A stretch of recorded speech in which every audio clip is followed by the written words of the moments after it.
നമസ്കാരം. നമ്മളൊരു യാത്ര ചെയ്യാൻ പോവുകയാണ്. ഈ യാത്രയിൽ അമേരിക്ക എന്നുള്ള ബൃഹത്തായ രാജ്യത്തിൻ്റെ രണ്ട് മുഖങ്ങൾ നിങ്ങൾ കാണാൻ പോവുകയാണ്. നമ്മൾ യാത്ര തുടങ്ങുന്നത് അമേരിക്കയുടെ നോർത്ത് ഈസ്റ്റേൺ സംസ്ഥാനമായ ന്യൂയോർക്കിൽ നിന്നാണ്. ന്യൂയോർക്കിൽ ഇപ്പോൾ ഒരു എമർജൻസി സിറ്റുവേഷൻ നിലനിൽക്കുകയാണ്. നോറീസ്റ്റർ കൊടുങ്കാറ്റ് ന്യൂയോർക്ക്, ന്യൂജേഴ്സി, കണക്റ്റിക്കറ്റ് മുതലായ സംസ്ഥാനങ്ങളെ ആക്രമിച്ചുകൊണ്ടിരിക്കുകയാണ്. അതിൻ്റെ ഫലമായിട്ട് സ്നോ വീണുകൊണ്ടിരിക്കുകയാണ്. ഇവിടെ സ്കൂളുകൾക്കുമൊക്കെ ഇന്ന് അവധി കൊടുത്തിരിക്കുകയാണ്.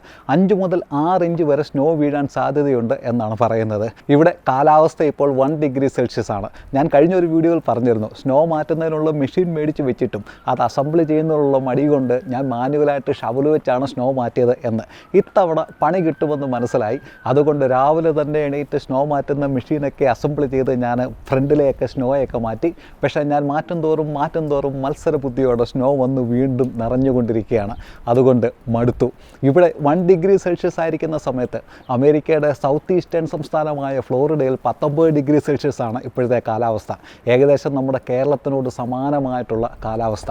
ന്യൂയോർക്കിൽ സ്നോബേഡ് എന്ന് പറയുന്ന കുറേ മനുഷ്യരുണ്ട്. അവർ ചെയ്യുന്നത്, ഇവിടെ വിൻ്റർ സമയമാകുമ്പോൾ അവർ ഫ്ലോറിഡയിലേക്ക് പറക്കും. എന്നിട്ട് ഇവിടെ സമ്മറാകുമ്പോൾ വീണ്ടും പക്ഷികളെ പോലെ ഇവിടേക്ക് തിരിച്ചു പറക്കും. നമ്മളും സ്നോബേഡ് ആകാൻ പോവുകയാണ്. ഇവിടെ വിൻ്റർ ബ്രേക്ക് എന്ന് പറയുന്ന സ്കൂളുകൾക്കൊക്കെയുള്ള ഒരു അവധി സീസൺ തുടങ്ങുകയാണ്.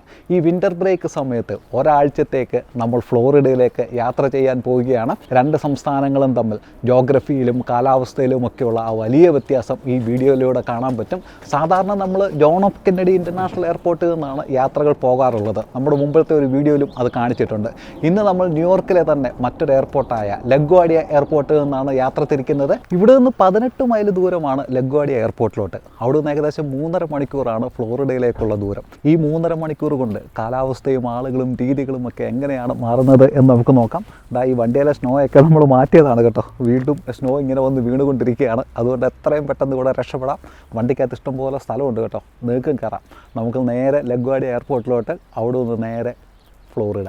സ്നോ വീണ ആകെ കുളമായിട്ട് കിടക്കുകയാണ് ഞങ്ങൾ താമസിക്കുന്ന ഫ്രാങ്ക്ലിൻ സ്ക്വയർ എന്നുള്ള ഈ സ്ഥലം. സ്നോ മാറ്റുന്നതിനുള്ള വണ്ടികളൊക്കെ പോകുന്നത് നിങ്ങൾക്ക് കാണാൻ പറ്റും. നമ്മൾ പോകുന്ന ലഗ്വാഡിയ എയർപോർട്ട് JFK എയർപോർട്ടിൻ്റെ അത്രയും വലിയൊരു എയർപോർട്ടല്ല. ഇവിടുത്തെ ക്വീൻസ് എന്ന് പറയുന്ന സ്ഥലത്താണ് ഈ എയർപോർട്ട്.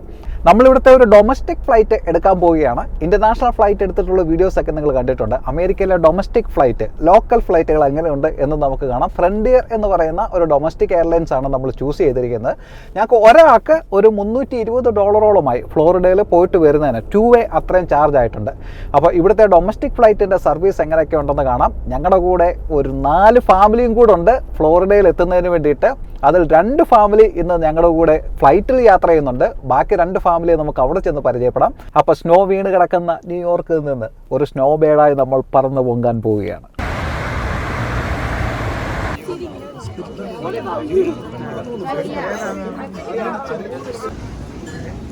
നമ്മൾ ലഗ്വാഡിയ എയർപോർട്ടിനകത്ത് കയറി ചെക്ക് ഇൻ കഴിഞ്ഞിട്ട് ഇവിടെ വന്ന് നിൽക്കുകയാണ്. ഇനിയും ഗേറ്റിൻ്റെ അടുത്തോട്ട് പോവുകയാണ്. ലഗ്വാഡിയ എയർപോർട്ടിൽ 32 മില്യൺ പാസഞ്ചേഴ്സ് ഒരു വർഷം ഇവിടെ യാത്ര ചെയ്യുന്നുണ്ട് എന്നാണ് പറയുന്നത്. ഇത് വിൻ്റർ ബ്രേക്കിൻ്റെ ഒരു സമയമൊക്കെ ആയതുകൊണ്ട് ആളുകൾ കൂടുതലാണ്. കാരണം ഈ തണുപ്പത്ത് നിന്ന് രക്ഷപ്പെട്ടു പോകാനുള്ള ആളുകൾ കൂടുതലാണ്. അപ്പോൾ നമ്മൾ ചെക്ക് ഇൻ ചെയ്ത് കഴിഞ്ഞു. നമ്മുടെ കൂടെ ഉണ്ടായിരുന്ന 2 ഫാമിലി ഇവിടെ വന്നിട്ടുണ്ട്. അവരെ ഇവിടെ വെച്ച് കണ്ടു. ഇതാണ് ഒരു ഫാമിലി. ആണുങ്ങളിൽ ആളായ കടയാടി ബേബിയല്ല, സന്തോഷ്. ഇത് അപർണ, സന്തോഷിൻ്റെ വൈഫ്. പിന്നെ അതാണ് ദ അപ്കമിങ് ടെറർ മനോഷിൻ്റെ വൈഫ് മിൻസി. പിന്നെ പുട്ടിന് പീര പോലെ ഒരു കൂട്ടം പിള്ളേരുമുണ്ട്. ശാന്തമായിട്ട് പോയിരുന്ന ഒരു ലഗ്വാഡിയ എയർപോർട്ടായിരുന്നു. ഇപ്പോൾ ആകെ കലുഷിതമായി മാറിയിരിക്കുകയാണ് ഞങ്ങൾ വന്നു കഴിഞ്ഞതിന് ശേഷം. ഇവിടുത്തെ ഡൊമസ്റ്റിക് യാത്രകളിലൊക്കെ എയർപോർട്ടുകളിൽ ശ്രദ്ധിച്ചിട്ടുള്ളൊരു കാര്യം എന്ന് പറഞ്ഞാൽ, ഇവിടുത്തെ ആൾക്കാർ യാത്ര ചെയ്യുന്ന എയർപോർട്ടിൽ വന്നിട്ടായിരിക്കും ഡിന്നർ.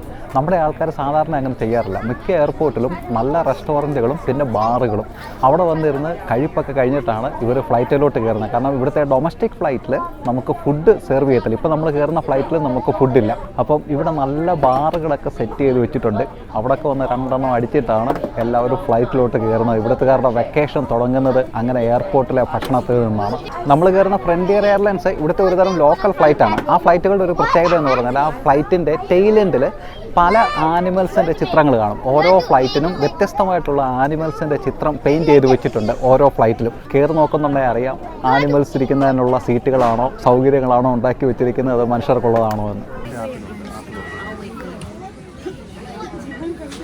ഒരു ഇൻ്റർനാഷണൽ ഫ്ലൈറ്റിലെ സൗകര്യങ്ങളൊന്നും നമുക്ക് ഇവിടുത്തെ ഡൊമസ്റ്റിക് ഫ്ലൈറ്റിൽ പ്രതീക്ഷിക്കാൻ സാധിക്കത്തില്ല. പക്ഷേ വളരെ നീറ്റായിട്ടും സ്റ്റാൻഡേർഡായിട്ടുമാണ് എല്ലാം ക്രമീകരിച്ചിരുന്നത്. വിൻ്റർ ബ്രേക്ക് ആയിരുന്നത് കൊണ്ട് തന്നെ ഫ്ലൈറ്റ് ഫുള്ളായിരുന്നു. എല്ലാ സീറ്റിലും ആളുകളുണ്ടായിരുന്നു. ഫുഡിൻ്റെ കാര്യത്തിലും എൻ്റർടൈൻമെൻറ്റ് സിസ്റ്റത്തിൻ്റെ കാര്യത്തിലൊന്നും ഇൻ്റർനാഷണൽ ഫ്ലൈറ്റിൽ നിന്ന് വ്യത്യസ്തമാണ്. ഫുഡ് നമുക്ക് വേണമെങ്കിൽ ഓർഡർ ചെയ്യാം, പക്ഷേ അതിന് പ്രത്യേകം ചാർജ് ചെയ്യും. സീറ്റ് നമുക്ക് ഇഷ്ടപ്പെട്ട സീറ്റ് വേണമെന്നുണ്ടെങ്കിൽ അതിന് പ്രത്യേകം ചാർജ് ചെയ്യും. എൻ്റർടൈൻമെൻറ്റിന് ഐപാഡോ ഫോണോ ഒക്കെ നമ്മൾ ഉപയോഗിക്കേണ്ടതായിട്ട് വരും. പക്ഷേ സാധാരണ ഇൻ്റർനാഷണൽ യാത്രകൾ നമുക്ക് നടത്താറുള്ള 19-20 മണിക്കൂറുകളൊക്കെ വെച്ച് കമ്പയർ ചെയ്ത് നോക്കുമ്പോൾ ഇത് വെറും 3.5 മണിക്കൂറേ ഉള്ളൂ എന്നുള്ളത് വളരെ ആശ്വാസമാണ്. സാധാരണ വിൻ്റർ സമയത്ത് ഇവിടെ ഡൊമസ്റ്റിക് ഫ്ലൈറ്റുകളുടെ യാത്രയിൽ വളരെയധികം ഡിലേകൾ വരാനതിനുള്ള സാധ്യതയുണ്ടെങ്കിലും ഞങ്ങൾ കയറിയ ഫ്രണ്ടിയർ 4939 അങ്ങനെ വളരെ കറക്റ്റ് സമയത്ത് തന്നെ എൻ്റെ ചെക്ക് ഇൻ കഴിഞ്ഞു. ആ പറഞ്ഞ സമയത്ത് തന്നെ ഫ്ലൈറ്റ് ടേക്ക് ഓഫ് ചെയ്യുകയും ചെയ്തു. അങ്ങനെ താഴെയുള്ള മഞ്ഞിനെയും തണുപ്പിനെയും ഒക്കെ പിന്തള്ളി നമ്മുടെ ഫ്ലൈറ്റ് ആകാശത്തിലേക്ക് പറന്നു പൊങ്ങിയപ്പോൾ അങ്ങ് താഴെ ന്യൂയോർക്ക് നഗരം ഏതോ ഒരു പെയിൻറ്റിങ്ങിലൊക്കെ കാണുന്നത് പോലെ വളരെ രസകരമായ രീതിയിൽ രാത്രിയിൽ തിളങ്ങി നിൽക്കുന്നുണ്ടായിരുന്നു. അങ്ങനെ നമ്മൾ അമേരിക്കയുടെ നോർത്ത് ഈസ്റ്റേൺ സംസ്ഥാനമായ ന്യൂയോർക്കിൽ നിന്നും അമേരിക്കയുടെ സൗത്ത് ഈസ്റ്റേൺ സംസ്ഥാനമായ ഫ്ലോറിഡയിലേക്ക് എത്തുകയാണ്.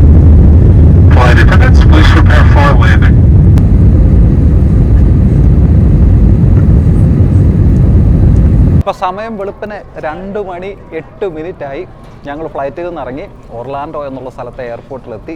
ഞങ്ങളുടെ ലഗേജ് കളക്ട് ചെയ്തു. ഇനിയും ഫ്ലോറിഡയിലോട്ട് ഇറങ്ങാൻ പോവുകയാണ്. ഇന്നലെ രാത്രി ഹോട്ടലിലെത്തിയപ്പോൾ 3 മണിയായി. ഉറങ്ങിക്കഴിഞ്ഞ് എണീറ്റ് കഴിഞ്ഞ് രാവിലെ ബ്രേക്ക്ഫാസ്റ്റ് കഴിച്ചിട്ട് വെളിയിലോട്ട് ഇറങ്ങിയപ്പോൾ ആഹാ എന്താ ഒരു ആംബിയൻസ്. അവിടെ മഞ്ഞ് വീഴുന്ന റോഡിൻ്റെ സൈഡിൽ കൂടെ നടന്നുകൊണ്ടിരുന്ന ഞാൻ വെറും 3 മണിക്കൂറത്തെ യാത്ര കൊണ്ട് 70 ഡിഗ്രി ചൂടിൽ ഇവിടെ വന്ന് നിൽക്കുകയാണ്. 70 ഡിഗ്രി ഫാരൻഹൈറ്റ് ആണ് കേട്ടോ, ഡിഗ്രി സെൽഷ്യസ് അല്ല. ഇതാണ് ഞങ്ങൾ താമസിച്ച ഹോട്ടൽ, ലക്വിൻഡ ഇൻ എന്നുള്ളൊരു ഹോട്ടലാണ്. ഇവിടെ എനിക്കൊന്ന് കൂടുതലും സ്പാനിഷ് സംസാരിക്കുന്ന ആളുകളാണ് കൂടുതൽ. ഞങ്ങൾ ഊബർ എടുത്തിട്ട് വന്ന ഡ്രൈവർ രാത്രി 3 മണിക്ക് എന്നെ ഒരു മണിക്കൂർ ഇവിടുത്തെ സ്ഥലങ്ങളെ പറ്റിയുള്ള ക്ലാസ്സുകൾ എടുത്തു. എനിക്ക് ഫീൽ ചെയ്തത് നമ്മൾ ഗൾഫിലൊക്കെ എത്തുന്ന പോലത്തെ ഒരു ക്ലൈമറ്റാണ് എനിക്ക് ഇവിടെ ഫീൽ ചെയ്തത്. കാരണം ഇവിടെ നിൽക്കുന്നത് ഈ പനകളും ഒക്കെ ആയതുകൊണ്ടായിരിക്കും, പിന്നെ കാലാവസ്ഥയുടെ ഒരു ഗുണം കൊണ്ടും ഒക്കെ ആയിരിക്കും. നമ്മുടെ ഗ്രൂപ്പിലുള്ള മറ്റൊരു ഫാമിലി കൂടെ കണ്ടുകിട്ടിട്ടുണ്ട്. അവർ കുറേ കൂടെ മുന്നേ സഞ്ചരിക്കുന്ന ആളുകളാണ്. ഒരു ദിവസം മുമ്പേ ഇവിടെ താമസിച്ചിരുന്നു. വില്ലാതി വീരൻ ചെറീഷ്, പിന്നെ രണ്ട് ഗുണ്ടകൾ, പിന്നെ നിസ. ഗുണ്ടകളെന്ന് പറഞ്ഞാൽ മക്കളുടെ കാര്യമാണ് കേട്ടോ, ഡെൽവിനും ജോൽവിനും, പിന്നെ നിസ. ഞങ്ങളെല്ലാവരും ന്യൂയോർക്കിൽ ഒരു സ്ഥലത്താണ്. ന്യൂയോർക്കും ഫ്ലോറിഡയും തമ്മിലുള്ള പ്രധാനപ്പെട്ട വ്യത്യാസങ്ങൾ എന്തൊക്കെയാണ്? ഏറ്റവും പ്രധാനപ്പെട്ട വ്യത്യാസം നമ്മൾ പലപ്പോഴും മെൻഷൻ ചെയ്ത പോലെ തന്നെ കാലാവസ്ഥ തന്നെയാണ്. എൻ്റെ ചെറുപ്പകാലങ്ങളിലൊക്കെ ഞാൻ ആലോചിച്ചിട്ടുണ്ട്, വിദേശികൾ എന്തിനാണ് നമ്മുടെ നാട്ടിലെത്തി കോവളത്തുമൊക്കെ ഉടുപ്പൂരി വെയിലത്തിങ്ങനെ കിടക്കുന്നതെന്ന്. ഒരു തണുപ്പ് സംസ്ഥാനമായ ന്യൂയോർക്കിൽ എത്തിക്കഴിഞ്ഞപ്പോഴാണ് അതിൻ്റെ വില മനസ്സിലാകുന്നത്. നമുക്ക് ഊർജ്ജം തരുന്നത് സൂര്യനാണ്, സൂര്യപ്രകാശമാണ്. തണുപ്പ് രാജ്യങ്ങളിൽ താമസിക്കുന്നവരുടെ പ്രശ്നം തണുപ്പ് മാത്രമല്ല, മാനസിക അവസ്ഥ കൂടിയാണ്. ഡിപ്രഷൻ പോലെയുള്ള കാര്യങ്ങൾ ഉണ്ടാകുന്നതിന് വെട്ടം കിട്ടാത്തത് കാരണമാകുന്നു. അതിൻ്റെ ഒരു വ്യത്യാസം ഇവിടെ വന്നിറങ്ങിയപ്പോൾ മനസ്സിലായി. അതുമാത്രമല്ല, ഇവിടുത്തെ ഭൂപ്രകൃതി നോക്കുന്നുണ്ട്, ഇവിടെ ധാരാളം സ്ഥലങ്ങളുണ്ട് എന്ന് തോന്നിയിട്ടുണ്ട്. ന്യൂയോർക്കിൽ ബിൽഡിങ്ങുകൾ ആകാശത്തിലേക്ക് കെട്ടിപ്പൊക്കിയാണ്. 50, 60, 70, 80 നിലകളിലാണ് ന്യൂയോർക്ക് സിറ്റിയിലെ ബിൽഡിങ്ങുകളൊക്കെ. ഫ്ലോറിഡയിൽ ഇവിടെ ഞങ്ങൾ താമസിക്കുന്ന ഹോട്ടൽ ഉൾപ്പെടെയുള്ള പല ബിൽഡിങ്ങുകളും പരന്നാണ് കിടക്കുന്നത്, മുകളിലേക്കല്ല കെട്ടിപ്പൊക്കുന്നത്, പല സ്ഥലങ്ങളിലേക്ക് വ്യാപിച്ച് കിടക്കുകയാണ് ചെയ്യുന്നത്. അടുത്ത ഫാമിലിയിൽ കൂടെ നമ്മൾ വണ്ടികൾക്കിടയിലൂടെ ഓടിച്ചിട്ട് പിടിച്ചിരിക്കുകയാണ്. അവർ ഇന്നലെ രാത്രിയിൽ നമ്മളെക്കാൾ മുമ്പേ സഞ്ചരിച്ച് ഇവിടെ എത്തിയവരാണ്. ഇവർ ന്യൂയോർക്കിൽ നിന്നാണ്. മനോജ്, റൊസീന, പിന്നെ 2 വില്ലാതി വീരന്മാരായിട്ടുള്ള 2 ഒരു വീരത്തിയും ഒരു വീരനും.